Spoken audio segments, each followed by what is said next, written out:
presented by Wolf Enterprises. It's Harry Siemens joining the show now here on Rise and Shine Manitoba. Harry, been since Wednesday since we've talked last week.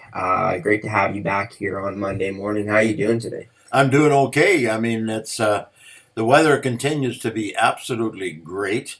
It's not hot, and yet there's enough sunshine and enough wind to keep drying the crop and allowing the farmers to get their crop off. And first and foremost, the harvest progress by Manitoba agriculture, is I guess maybe we talked about it last week and Wednesday because our show was on Wednesday, so one has to gauge it a little bit differently because it's. But at the same time, the crop report did come out last Tuesday, and it'll come out again tomorrow, Tuesday afternoon, and that's then good for the Friday before. So it'll be interesting to see, but I would say that we could well be 75 to 80% done as far as the harvest is concerned across the province. And the remaining crops will be soybeans. We have about 1.3 million acres of soybeans that need to come off, and the farmers are telling me that in some cases, because the one part of the soybean field is dry and ready to go, the rains that came later set off a regrowth of some of the other stuff. So now they have to go in there and kill off the top of the plant, and so I think this week we will see the soybeans starting to come off. We're now in the middle of September, which is about normal, and then after that, once the soybeans are off, for those people that have corn, I think there's about 400,000 acres of corn across Manitoba. And then there's a couple of 100,000 acres of sunflower. Maybe that's a little bit much. And so all of that has to come off as well. And it's interesting what is happening. I watch a Canadian agriculture WhatsApp group, and there's farmers from all across the world on that one. And the person who hosts that is, excuse me, is Louise Cardrunner. She's a grain buyer for a company out of Killarney. The company isn't necessarily out of Killarney, but she is. And she's put together people from around the world that she picks and chooses to give her an idea of what's happening in agriculture. And she invited me on it as well.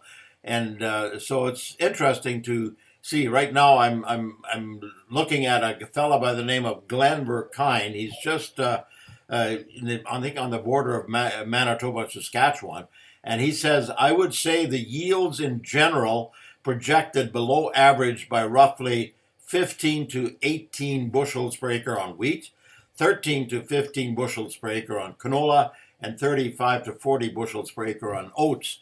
So that's his crop.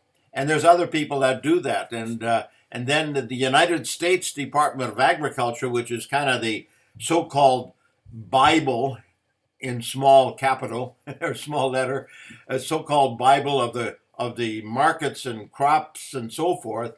They came out with a report on, I think it was Friday, and they're talking about the markets being a little bit bearish. And bearish means that the markets when the markets are bearish, it means that the prices are actually going down a bit.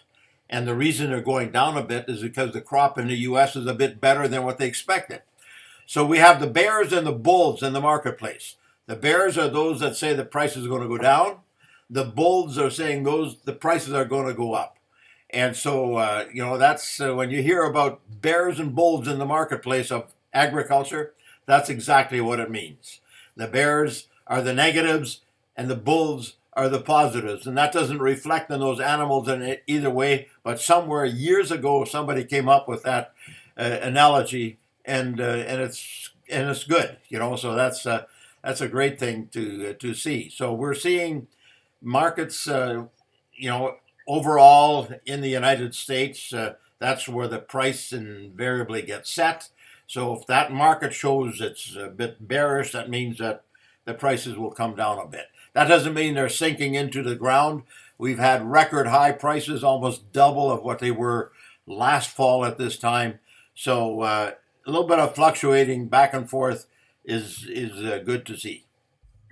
Yeah, for sure, and that is an interesting way to put it, bears and bulls for sure. Just talking about where we're at right now in terms of just how the crops are looking with the I guess like you said, it hasn't been extremely hot like it once has this year in the summer, but just looking at it, how do you see, the crops, going with the way things are going right now in terms of just the weather that we're going to be getting here in Manitoba? Well, like right now, the rains didn't do much for most of the crops, but the rains did everything for fall tillage. When farmers harvest, take the crop off. Some don't till, but they prepare it with some chemicals and some other products, put on fertilizers and so forth. But when it was rock hard, when we had and I refer back again. I think I referred to her before. Jeanette Sabarin, her and her husband Brunel. They run Antera Agronomy Services out of St. Jean, Manitoba. And I remember that one time when back in July, she put a yardstick, some would call it a meter stick of it, a yardstick from my old school. They put the yardstick into a crack in the soil. Yeah. And she put that yardstick down, I think, 33 inches. So there was just Wow. 3 inches sticking out at the top. And that's a crack. I mean, that's not just she didn't shove it down so much as she just let it drop down to as far as it would go. That's how far it was dry. So we didn't have any moisture in the top 34 inches. That's pretty dry. And so that means that, and with the heat we had and the wind, that a lot of that ground was rock hard. So you can't do anything with that. So now we get 3, 4, 5, 6 inches of rain on that. It starts to mellow that soil. And now farmers can do with that soil what they would like to do in the fall. And for those people that have taken soybeans off, some farmers will probably put in winter wheat. And winter wheat, according to Manitoba Crop Insurance, needs to be in by the 15th of September.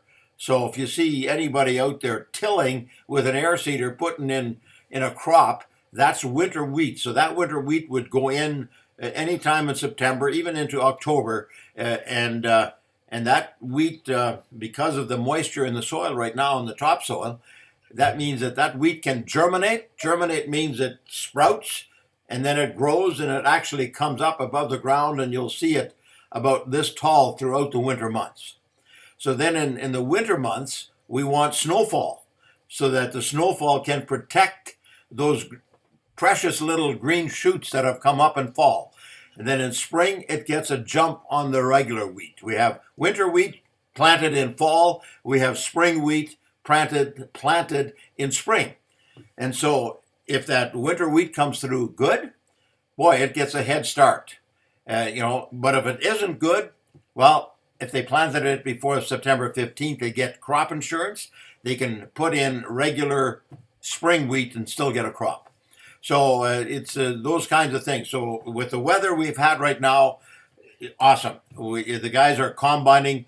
The one thing we're seeing still, I think I've seen probably 2 or 3 combines on Twitter that have burnt tractors. With one just out of Altona, complete tractor air seeder unit, grain cart burnt, and it's always those things that happen in fall. But because it was so drier earlier, we were seeing those kinds of fires. And you can see $1 million of equipment go up in smoke in lickety split. So far, nobody has been hurt. People are able to get out of their machines before they get injured. And then, of course, the other thing they don't want to see happen is that when a machine burns, it can also burn the field. So you get the fire department out to not so much save the machine. That one's pretty well gone. I mean, anytime a fire hits one of the machines, but they can stop the fire from spreading throughout that grain field, which may in some cases still need to be harvested. Yeah, that's crazy, and that has to be just so sad if a machine burns out like that and a Yeah. fire starts. It's yeah, I had no idea that that was something that happens. But obviously, with it's just the way it goes sometimes. But just how would a farmer recover from that if they have a machine like this that is a lot of money just in terms of how they recover financially from Uh, something well, like that? for the most part, they have insurance. Right. They have fire insurance just like you would for your house, for your cabin. You have so that if it burns to the ground, you don't make money, but you have replacement costs, and that's what's. So here, a farmer loses a tractor, and it can be any whatever. This, for simple math, $500,000, $500,000. Well, he may have a replacement cost because it's used and so forth. So he gets his replacement cost. If he then wants to buy a new one, well, then he has to add the extra dollars to it. But so much of the equipment that farmers have is leased. It's a leasing program that the actual um, tractor uh, manufacturers, they have their own leasing program. Take for instance John Deere, the green color. They have a massive leasing program, so you can go in there, lease that tractor, you run it for a couple of years.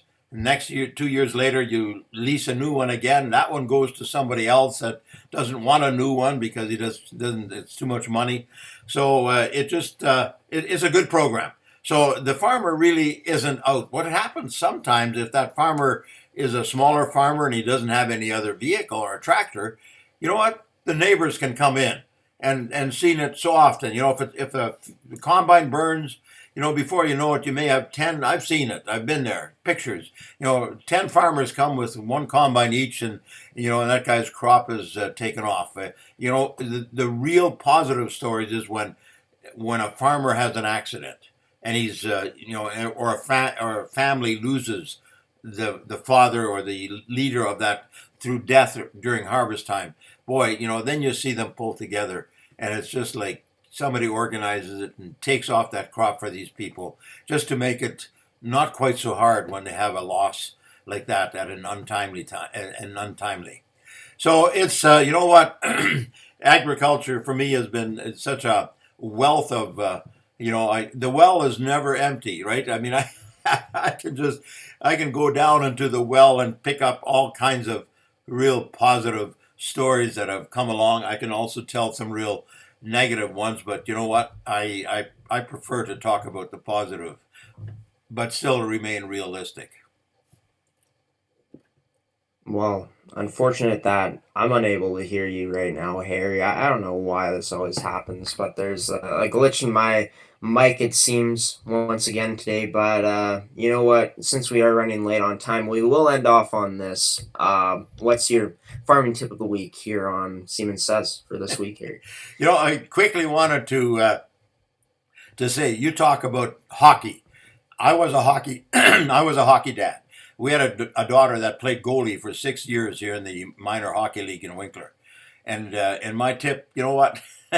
It's not about farming today. It's about when we were asked to come and put our daughter into hockey. I had no intentions of it, but I asked the fella in charge. He says, "Harry, we need a goalie, and we think she's a good goalie." I says, "What are the parents like?"